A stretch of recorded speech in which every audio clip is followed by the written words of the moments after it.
Father, we thank you that you are indeed the author of salvation and the author and finisher of our faith. So we bring every one of these lives before you in the name of Jesus. We look to you, God, the Lord of the harvest. And we pray that you prepare every heart, that you even prepare hearts for invitation, that you prepare hearts for what you're about to do in the name of Jesus. You'd stir a hunger and a thirst in every life, God, in Jesus' name. We thank you, Lord, that you are so faithful, God, to sow good seed in every heart. And we pray that the soil in those hearts will be ready for the seed of your word, God. And we ask, Holy Spirit, you'd reign on those hearts in Jesus' name. And, we pray that as we go and invite, that you give us boldness in our invitation, that you give us persistence in our invitation, that you would back our invitation with prayer, Lord, and that we trust for hearts to come, Lord, and for many souls to be saved for your glory. In the name of Jesus, we commit this to you, Lord, in Jesus' name. And we just thank you for this time in your word now. What a privilege it is, Lord, to spend time in your word. Thank you, Holy Spirit, that you are our teacher, and we trust that even right now that you would lead us into your truth, that you direct our steps, that you would transform us into the image of your Son, that you would be glorified in our midst, Lord, in Jesus' name. Amen. Thanks so much. Band, team at the back. Thanks for praying with us, and keep praying with us. Sometimes our invitation requires persistence, isn't it? And to keep on inviting. Trust everybody's doing well. We had an amazing time at our Pastor Summit down in Somerset West this last week, and just such a privilege to be together, but also to see, to hear, and to experience what God is doing all across Shofar congregations. And it's really encouraging because, sometimes we get, it's natural that we kind of we're involved right here, and we're not aware of what's happening all over. And it's really encouraging to see what God is doing all over the body of Christ, and how He's providing, how He's, you know about the church building we've been blessed with, and Oudtshoorn, and there's so many testimonies of God's provision and His mission base that we've been entrusted to us up in Mozambique. So I'm hoping to send some teams there next year, so watch the space. But it's just encouraging to see that all over that God is indeed building His church. Amen. So what a blessing. Good. So a bit of rain this morning, but we're thankful for that, aren't we? And we've had with the summit and everything else, we've had a busy week behind us. But praise God, we're here. Awesome. Okay, I've just got a couple of things in my heart this morning, and I'm really trusting for the Holy Spirit to just minister to us. I want us to read from Philippians chapter 3.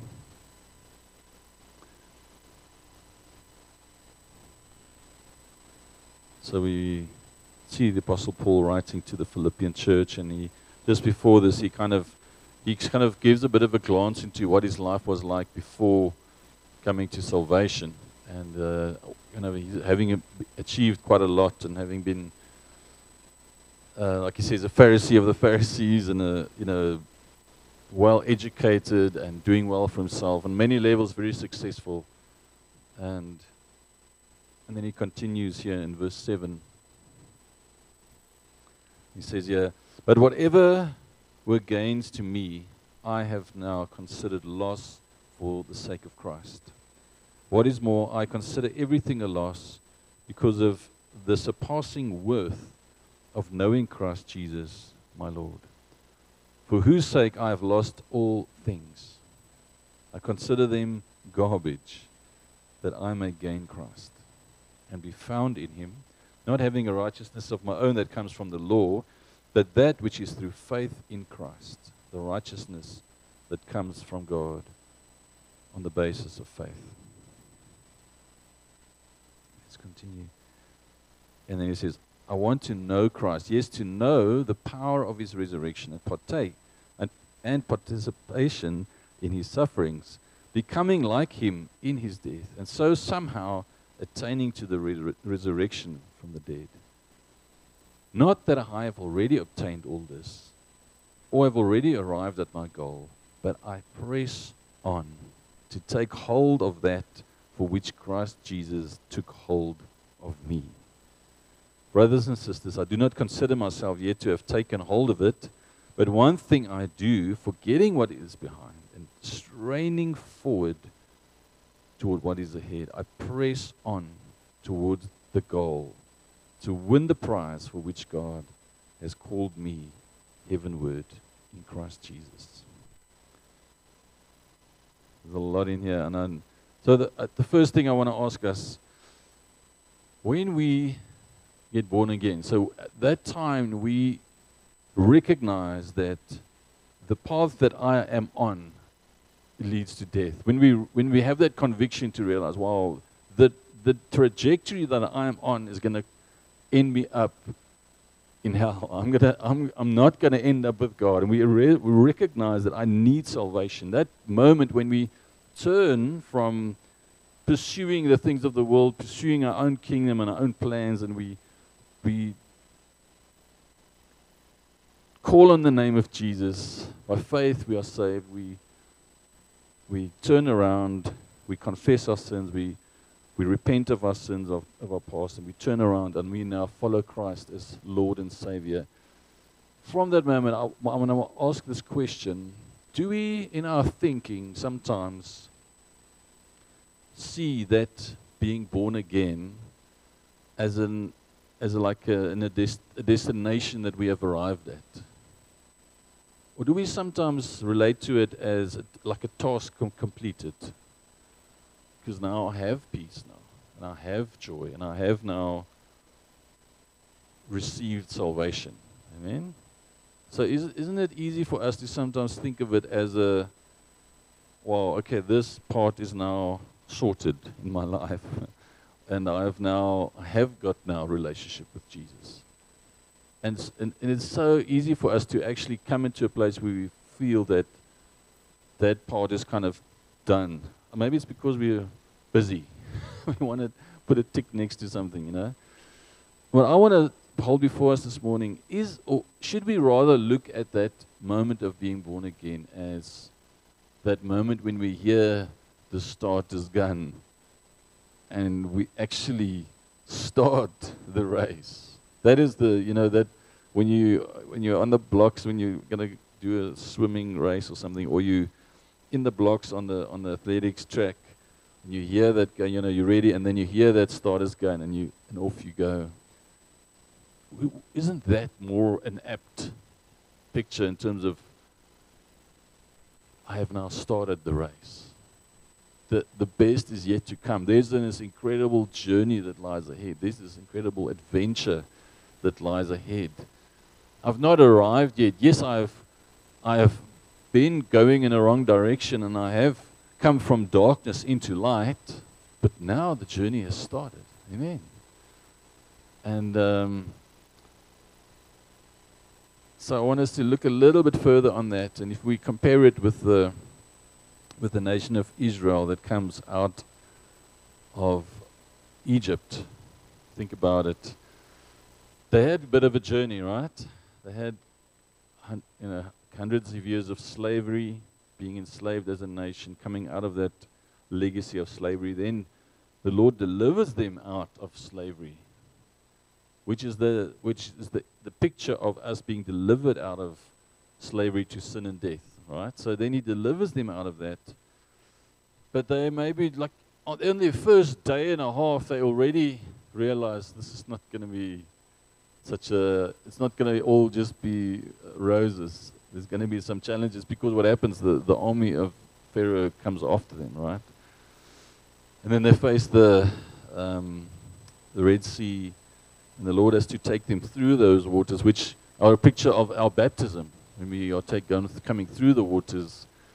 And He delivers them from that army. But again, that is not the end. They're now on a journey with God. and that's similar to us. Yes, we are delivered from sin and death. Yes, we are redeemed. Yes, we are born again. But now the journey starts. Now is the amazing adventure that starts. I want us to read a little bit from a portion that's a bit further on in Joshua. We like to read the first parts.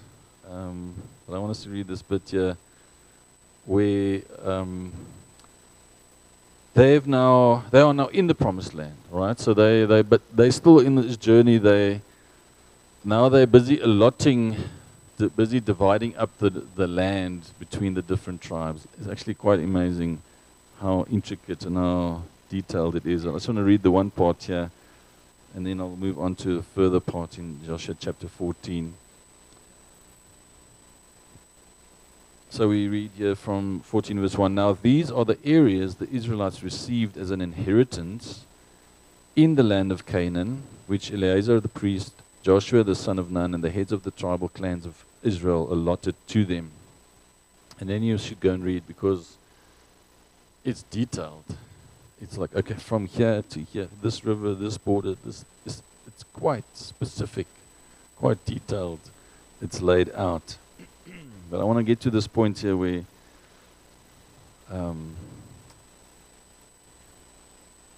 Caleb receives his part. Remember Caleb? So Joshua and Caleb were the only two of the 12 spies when the nation of Israel arrived at the Jordan, at the promised land for the first time. The Lord had them send out 12 spies, one of each tribe, and 10 of them were overwhelmed by the realities of how hard and difficult it would be to take the land because of the people there and the giants and the difficult things.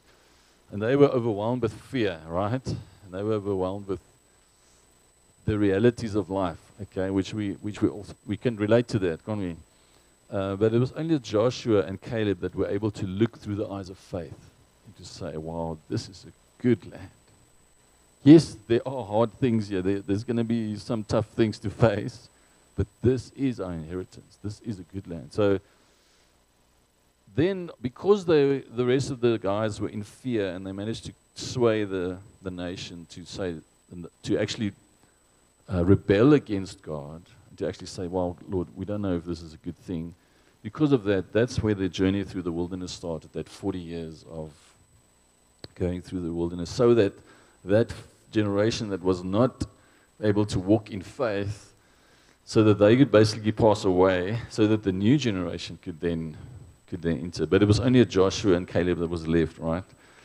And I just want to read this small part here of how Caleb then responds to as they portioning the land. He says from verse 10,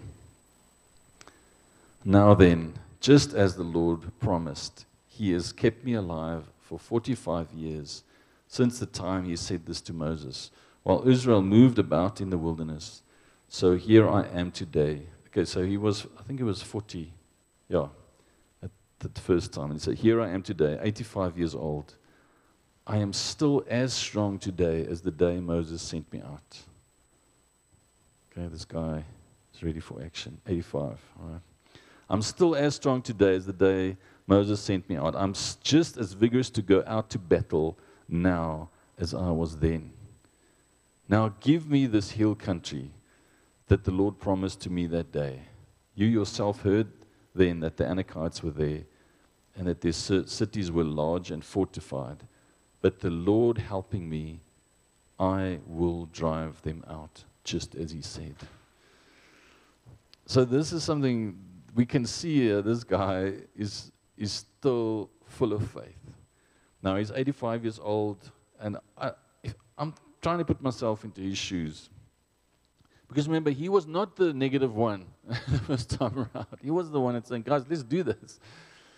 And then can you imagine having to then take this 40-year detour with the guys that were not willing to do God's will, and thinking, listen, this is not my fault, I was keen to do God's will. Now I'm pulled into this nonsense for 40 years. Okay, so there's something in this guy that's different.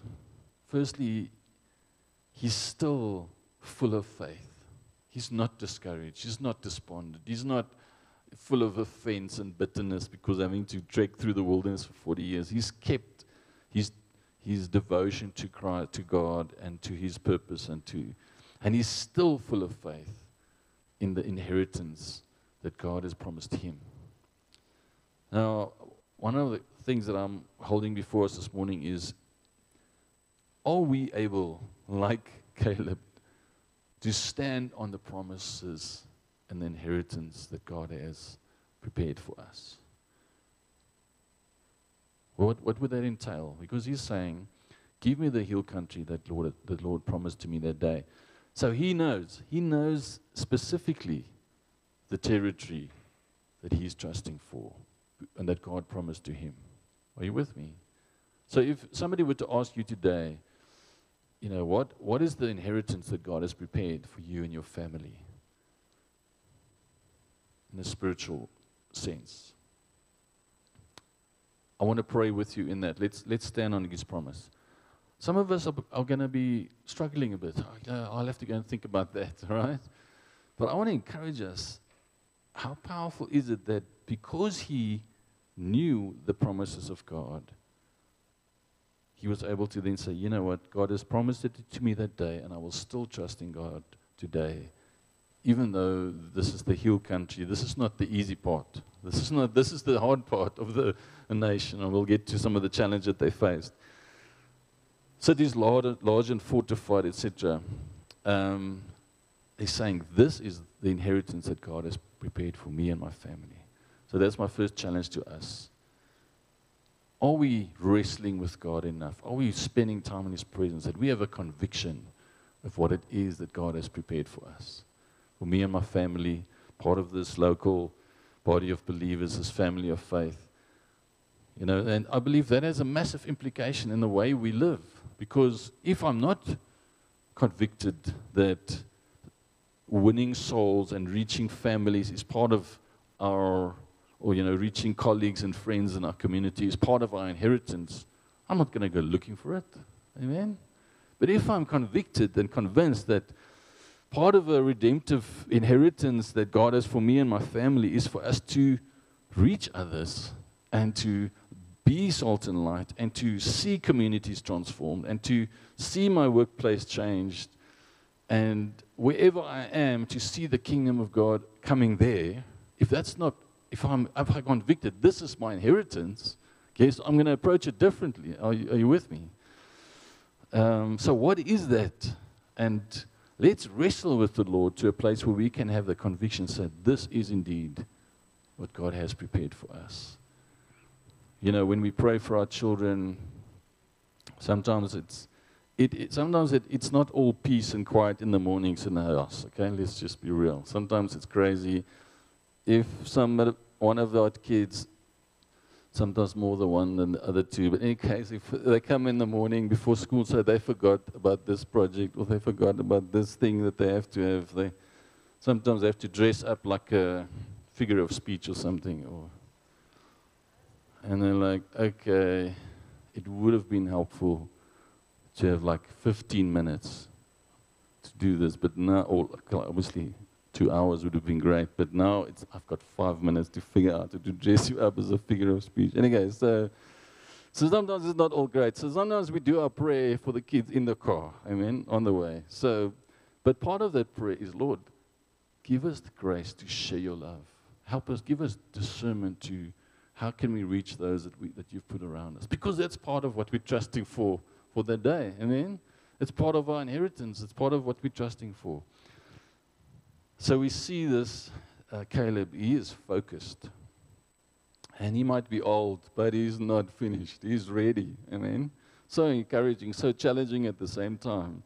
He hasn't been saying, listen, I just want just give me a quiet spot there on the side, like a ACBDC kind of thing, to come and just retire. He's not there. He wants to take the hill country.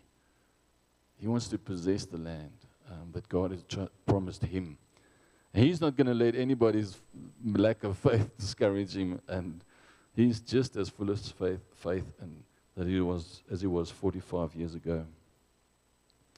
Let's read from Ephesians chapter 2, 8 to 10. For it is by grace that you have been saved through faith.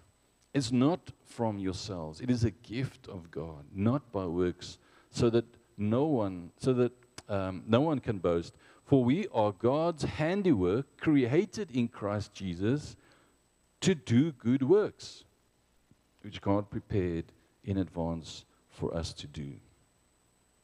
That's the part of our inheritance, those good works, right? The promise, the inheritance, the land that God has prepared for us to walk in. The good works that He has prepared for you and I and our families and a small group, for us as a church. What are those? Do we have a conviction? Do we have a gut conviction that this is what God has prepared for us, and I'm going to trust Him to walk in it? But can you see, Caleb he says, I'm strong, but he says he will take the land because of God's giving it to him. Can you see? He's not relying on himself. Okay, so he's caught that one. He's not relying on himself. He is trusting in God. And as we read in Philippians, he's pressing forward. He's forgetting the wilderness that is behind, all those offenses, all those challenges, the bitterness and the hectic stuff, all the opportunities to get offended with my brother, leaving that stuff behind and saying, I'm pressing forward. He's saying, pressing on. I want the hill continue. I want to take hold of the promise and the inheritance that God has prepared, the good works that God has prepared beforehand for us to walk in. If we have a conviction of what that is and what it entails, obviously it's not always going to be all laid out for us 3D until the day we die, but having a conviction that this is part of our inheritance is going to make us approach every day in a different way. It's going to make us approach inviting somebody to plant it or to the services the outreach services next week. It's going to make us approach that differently because I know this is part of what God has prepared for me. I can do it boldly. He's with me. He's backing me at my invitation. Amen. I can do it inspired by faith and trust because I know this is part of what He has prepared for me. Okay. So there's the promised land. There's amazing stuff lying before them. And if you go read it again, it's amazing to see how fruitful the land was and amazing to see the detail. And I want to encourage you beyond the generic in terms of what the souls that God has called us to reach, the communities He wants us to impact, the workplace where He's put you. That's quite specific, right? Because that's different for all of us here. The community where you are, that's quite specific. There's a lot of things that's specific to you and your family. It's different. That's different from mine. Yes, there are a lot of them that overlap and that we can trust together for, and a collective call and a collective inheritance that God has for us. But I want to encourage you to trust also, to say, Lord, show me, when I pray for my children, show me those specific things as well. When we pray for us as a family, what are those specific things that we can set, trust, walk in faith in, and put our faith out for what you have prepared for us? Okay. Now, let's look at some of the challenges. Okay, firstly, a few general ones. They came out of slavery, okay? So this is for a couple of 100 years, all they know. Now, they spent 45 years in the wilderness, which is very different from what they had in Egypt. But again, they were learning to trust in God. They were learning to trust in His provision. And now they're going to a completely new dispensation again, because now they have to farm, and they have to be entrepreneurs, and they have to take this blessing and this fruitful land and do something with it, all right? And I don't know if any of you have had anything to do with farming. I haven't been a farmer myself, but I've been around farming all my life. And I've observed that is not passive income. Have you noticed that? We love talking about passive income, this beautiful idea of having something that earns you money here in the back without you doing anything for it. I don't know. Maybe I don't know if it really exists, but the point is, farming is not one of those. Okay, it takes a lot of work. It takes a lot of hands-on, getting stuck in, taking something as fruitful and has a lot of potential, but actually getting stuck in and doing something about it. Amen. The kingdom of God and His inheritance is very similar to that. It's not passive income. It's not something that we can sit back and say, okay, I'm now arrived. It's going to take us pressing forward. It's going to take us being intentional in terms of the potential, the opportunities, the fruitfulness that is there, but kind of pressing into it and saying, Lord, by your grace, I want to make this thing work because I can see you're with me and I see there's a blessing in this provision, but it's going to take me to be intentional in walking in what He's prepared for us, and us as a family, us as married couples, as singles, wherever you find yourself in, whichever season you find yourself in. What is it that you can use? What is going to help you to position yourself to walk in that? So let's quickly look before we get to those little details. Let's look at some of the challenges Caleb faced. Okay. Firstly, talks about the Anakites. Now, it was not just one of the ites in terms of one of the different nations there. These were the giants. That's where they lived, in the hill country. So those were the guys, that's where Goliath came from that line, right? And if we look at the records and even physical evidence, this was real. This is not something they dreamt up. They were really very large people, very large giants living there. And this is part of the reason why they didn't cross the Jordan the first time, because of the giants, okay? Now Caleb says, I want that part. Can you see this guy is thinking differently than the rest? There's something different here. He knows that it's his inheritance, so he's bold because he knows that if this is what God has prepared for me, it doesn't really matter what obstacles there are, because God has given it. He will enable me. He will give me strength. He will enable me to take the giants. Amen. And so, in our pursuit of the promised land, and this is, I've seen this often, you know, I don't know about you, but sometimes I've noticed people give us the gospel, want to give the gospel in a way it sounds like you should try Jesus because it's going to improve your life. Okay? It's like a bonus. Jesus is going to improve your life. He's going to make your life amazing. And people try to sell the gospel like that. That is not the truth. The truth is, I lay down my life and I take up my cross to follow Christ. In other words, it's going to be a hard journey, but it's all worth it because I'm walking in the fullness of life. I've inherited eternal salvation.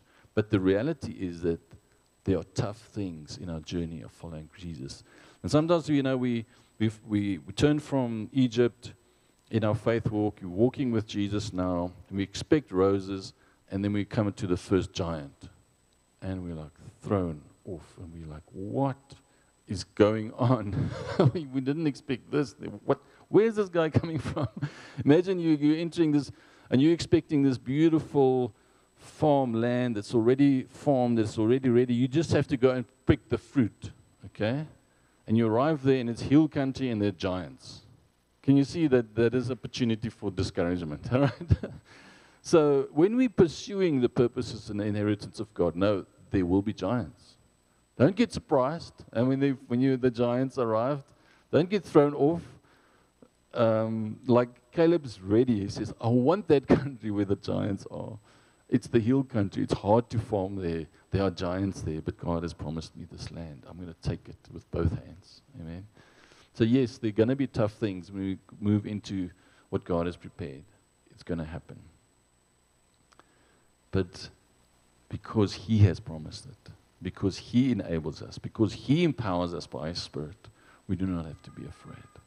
And some of those giants are giants of fear and intimidation, okay? Giants of deception. That's the big one. Because the reality is Jesus has overcome the enemy at the cross. He's basically stripped the enemy of all power that he had, the biggest weapon the enemy still has is deception. Is getting us to believe something else in the truth. Getting us to believe that we are not able to conquer the giants, that we are not able to walk in the fullness of what God has prepared, that we are not able to overcome the hard things and the trials and the tribulations and the crises and sometimes the trauma that comes with the realities of life that we save. A lot of trauma that can happen. He tries to convince us that we are not able, that we're going to be stuck in this for the rest of their lives. And you know, one of the pictures I had preparing was a beautiful royal castle that God has prepared for us. And then, because we are deceived and because we're not living in truth and because we're deceived by, you know, the fear and intimidation, we are happy to pitch a little tent just outside the gate. So we're near God's promise. It feels good. But the picture that I had was that we are fine to just pitch a tent there because now it's okay and we're good, yeah. We're in the land. Are you with me? And I just feel for some of us, we need to face those giants of fear, intimidation, and so many other giants that are apathy, passivity, that are making us happy to just camp just outside the gate. Look, I like camping, okay? Don't get me wrong.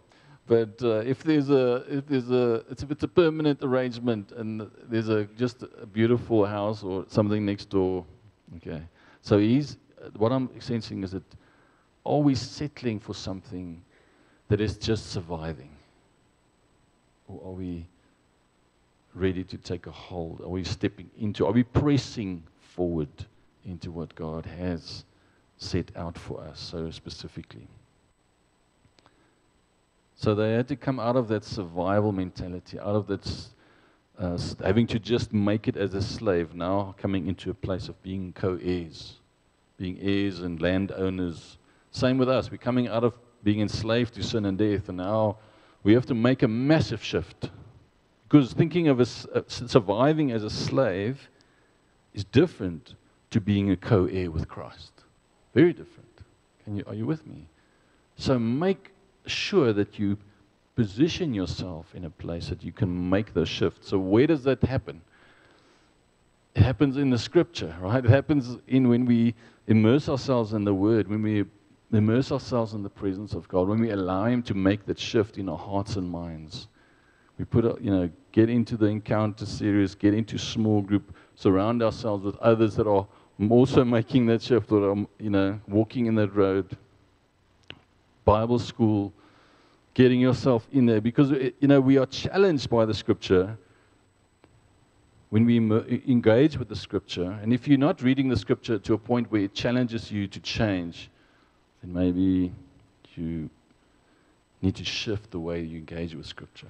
Because we cannot engage with Scripture without it challenging us to be transformed, to be completely changed. So position yourself to, next week at Planted, absolutely great opportunity. We're going to have incredible sessions in terms of how do we take a hold of the land that God has prepared for us in the context of the local body here in this church family. How do I get hands-on involved to see His kingdom come? So I want to encourage you guys, position yourself, get there, make a plan. It's going to be such a blessing. It's going to be challenging. When you get training to take on giants, it's going to be challenging sometime, right? Okay. And then I just want to read this bit here from Numbers. And this kind of gives us a glimpse of what made Caleb a bit different. In Numbers 14, this is from before when they were wanting to take the land. Verse 24. But because my servant Caleb has a different spirit and follows me wholeheartedly, I will bring him into the land he went to, and his descendants will inherit it. He has a different spirit. He is following God wholeheartedly. I think this is one of the biggest challenges that we face as believers in this day and age. There's so much going on. There's so many amazing things out there. It's so easy for our hearts to get divided. It's so easy for our attention and our devotion to be divided. Because there's so much going on, so much that's calling for our hearts and our attention, our devotion, our time. But he says, Caleb had a different spirit because he follows me wholeheartedly. So what's the implication? A lot of people were following God half-heartedly, all right? Back in the day when we used to have those outreach tour trips around the borders of the country, we had a lady with us on team, Xhosa speaking a lady from, her name was Nompoliso. And in the Xhosa area, she used to preach, but we didn't have a translator, obviously. She was preaching at Xhosa people. So we were just, amen, but we didn't have a clue what she was saying, you know. So, and I realized is that part of her script, part of her message was similar every time. And she was inevitably, in one part of her message, she would be saying something about 50-50.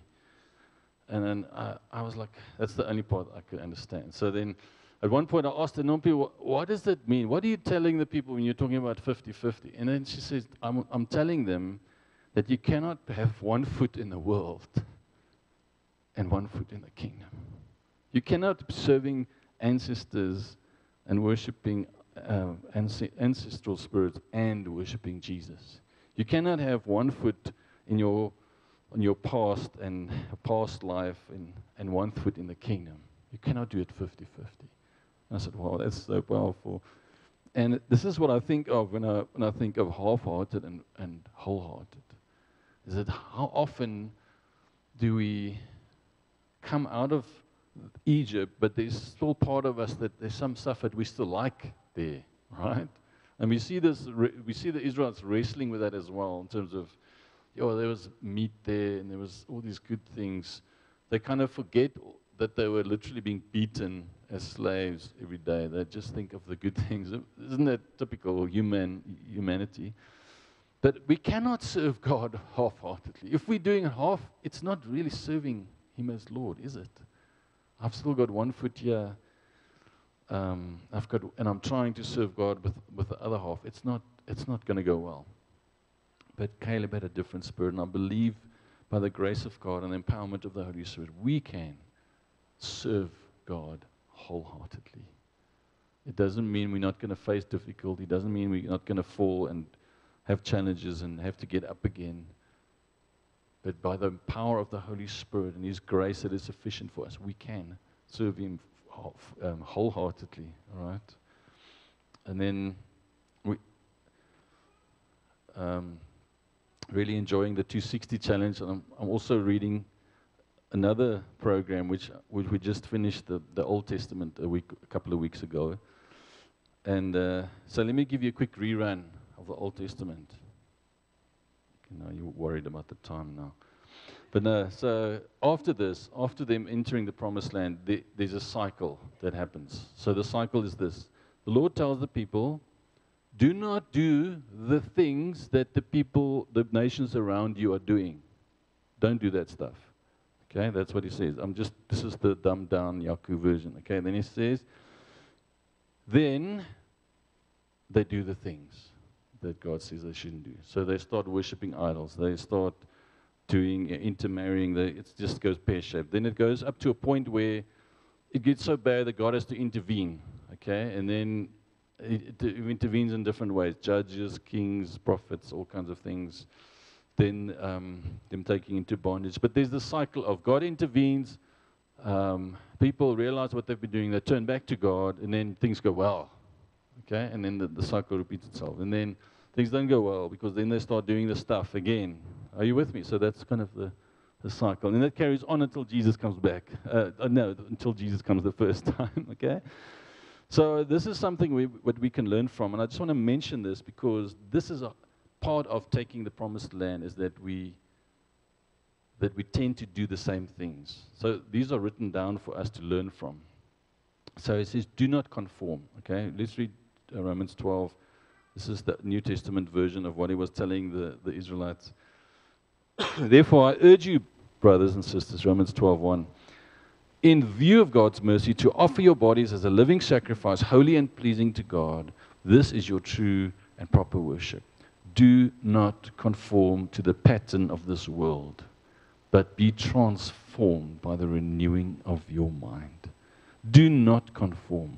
Do not keep your one foot in the world. Do not try and be 50-50, okay? Be transformed by the renewing of your mind, and you will be able to test and approve what God's will is, His good and pleasing and perfect will, taking that inheritance that is yours.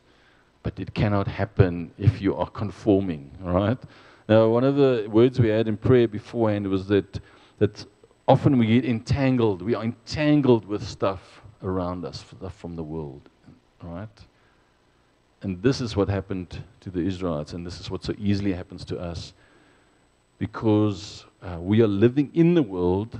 So the reality is there is always the possibility of getting entangled, all right? So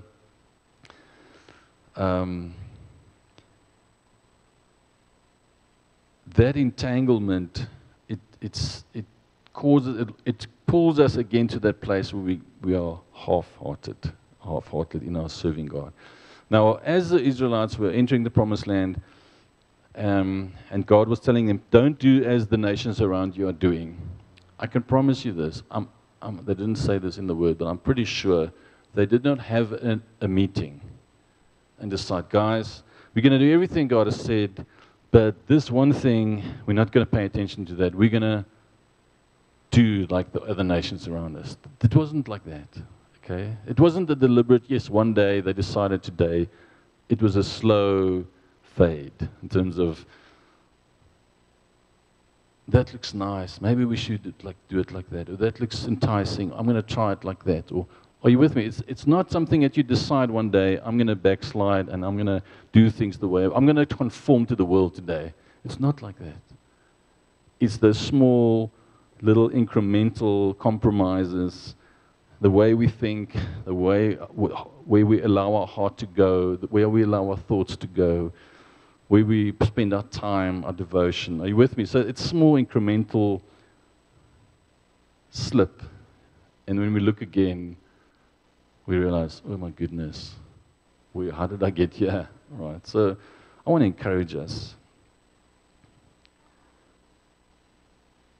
to be able to fully walk in this not conforming. We need the body around us. Amen. We need fellowship around us. We need brothers and sisters around us that can talk to us, and where we can walk in accountability and encouragement, mutual openness, and transparency. Otherwise, this slow slip into conforming that is the natural path. And to be honest, if you and I are maintenance-minded and saying, or survival, if we're living in a survival attitude, that's almost certain that we're gonna slip down that path. Because if you're not building, if you're not pressing, if you're not intentional in going forward, it's almost inevitable that you're going to be slipping. It's just how life works. We go into survival mode and we just trying to plug all the holes. And we end up living in fear. We end up living under that weight of deception, weight of fear, and this. What do we talk about? The intimidation. So I want to encourage us, make sure you get into a small group. Make sure you're in an environment where you can walk this road together, where we can encourage and challenge one another. So you know what, that thing, if somebody shares a dream in small group, or saying, I feel the Lord calling me to X, Y, Z, or you know how powerful it is. Because we always think of accountability as, how is it going with those things you were struggling with, or those sins? It's not only that. It's also that thing that God has called you, where you say, I feel I need to X, Y, Z, or start a business, or whatever, to ask, how is it going? Because if that is what God, if that is part of your inheritance, I want to stand in faith with you, not only to walk in purity and holiness, but also to press forward into that inheritance that God has. Amen. So get yourself into a small group. Get yourself into a place of relationship. And again, that doesn't just happen. Especially if you have kids and a family and you've all, a career and a job, all that stuff. It takes intentional decisions to say, I'm going to make time for this because I want to press in. I want to press forward into what God has prepared. It's an absolute priority. We don't have time, but I wanted to just have a brief look at how, I'll just mention this, how David took on Goliath. How do we take on the giants? One of the big ways that he was able to take on Goliath was because there in that place when nobody was looking, in the field, when he was looking after the sheep, he had time to worship God, time to spend in the presence of God, time to train, time to learn skills, how to protect the sheep, what to do when the bear comes, what to do when the lion comes. And in those challenges and in those trials, you learn practical skills, but he also learned that God is able to deliver him from the lion and the bear. So when he was facing Goliath, he was saying, well, you know what, this is not different. It's maybe a bigger giant, maybe the lion didn't have a sword and weapons and armor, but God is able. In the same way, when you're wrestling through the everyday struggles, don't despise what God is doing in your heart. And don't despise those challenges and trials, because He is preparing us and He's equipping us. And as we do it in a healthy way and we process these trials in a healthy way, we are being prepared that when we are taking the promised land, we are taking our inheritance, that when the giants come, we will say, you know what, God is able. That we can have the same spirit as Caleb and David and Joshua, saying, God is faithful and He is able. I put my trust in Him. Let's stand this book. In the society that we live in, we realize there's so much out there it's different. Okay, it's opposing the way of God. That's why the Lord says, don't be conformed. That's why He says that Paul encourages them, don't be conformed. Okay, because it's so different. Because God's kingdom, because God's kingdom is called the upside down kingdom, and it's so easy for us to look at the ways of the world and say, yeah, you know what, that one, that's not so bad. This might be the right way of doing it. I don't know if I'm a pessimist, but sometimes when I hear from a kind of humanistic point of view, or somebody is saying, you know what, these are the 5 steps for achieving X, Y, and Z and being successful, I've almost come to a place where I think, okay, if this is what's being proclaimed, then God's kingdom will probably work the opposite. So then I have to say, what's the opposite of that, But in the way we do relationships, in the way we deal with our challenges at work, in the way we do parenting, in the way we do finance, it's not the same way. We cannot conform. But we have to equip ourselves with Scripture so we know what is the godly way. Amen. So I want to encourage yourself. There's so many ways. And again, Planted is going to be very much practical equipping. But get into the Encounter series and Bible school. The one picture that I had, when we think about taking the inheritance, and the reality is they had to do battle to take the promise. Sounds weird, right? You've inherited something, and now you have to fight for it. Does it sound unfair? You've inherited a piece of land, and now you have to fight the giants. What is this? But there's a bit of a reality when you think of a war situation. I remember back when I was in the Defense Force doing basic training, I went to the Defense Force to become an engineer. I did not think of going to war. right? But when I was in those lectures, literally I started the lecture with the purpose of the lecture today is to teach the student how to kill the enemy the quickest and most efficient way. I was like, what? I'm a believer, all that. But I realized that this is real. I'm now a soldier, So when we step into a walk with Christ, we step onto a battlefield. And it might not be comfortable for us, but that's the reality. And the picture that God gave me, these little infrared movement sensors that we have inside the house that pick up movement, and you put on the alarm, it picks up the movement, and it sounds the alarm. So the image that I had was that we realize that we are in a battle, and then we think, okay, I'll just put up movement sensors in my room. Okay, so the reason why that doesn't make sense is because in a war situation, you want to see the enemy when they are 1,000 miles away. You already have them on the radar, and you can start sending the airplanes and the fighters and the whatever and the missiles. But spiritually, it seems we are happy to be passive until the enemy is in the room. We're not proactive. Are you with me? So when it comes to our children, praying for them, or our marriages and pressing forward, if we sit back and we wait till the enemy is in the room, it's too late. Are you with me? And so I want to encourage us, some of us that need to trust the Holy Spirit to wake us up in the Spirit, to say, I want to learn what it means to fight the war in the Spirit. I want to learn what it means to pray for my family and my colleagues. I want to learn what it means to battle in the Spirit, because I want to press forward and take that promised land. I don't want to sit back and hope that it's going to all be good and be passive. Amen. So my challenge for us is, yes, position yourself to walk in the way that God has prepared, not to conform. Position yourself to have the tools and the skills to take the giants because they will come.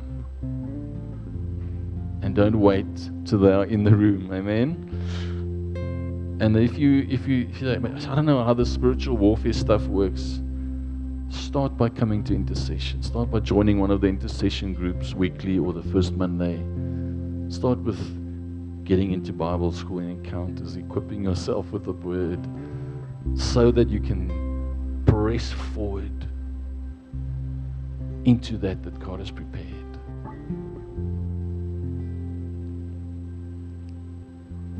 Amen. Let's take a moment to pray. Thank you, Lord. Lord, we thank you that we can just bring our hearts before you this morning. Thank you, Lord Jesus, that it's through your blood, through your sacrifice, that we have been redeemed, that you have bought us free. Yes, we were slaves, enslaved to sin and death. We were in darkness, and you brought us from darkness into your marvelous light.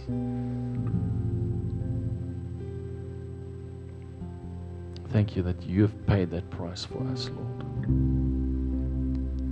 Just as every eye is closed now, if you have not yet taken that step of putting your faith in Jesus as your Savior, if you've not yet taken that step of saying, Lord, I turn away from my sin, and I choose to lay down my life and take up my cross and follow you as King, as Savior, as Lord. If you have not yet got assurance of your salvation, then today I believe the Father is inviting you to come to Him, to allow Him to deliver you and set you free and heal you and give you new life.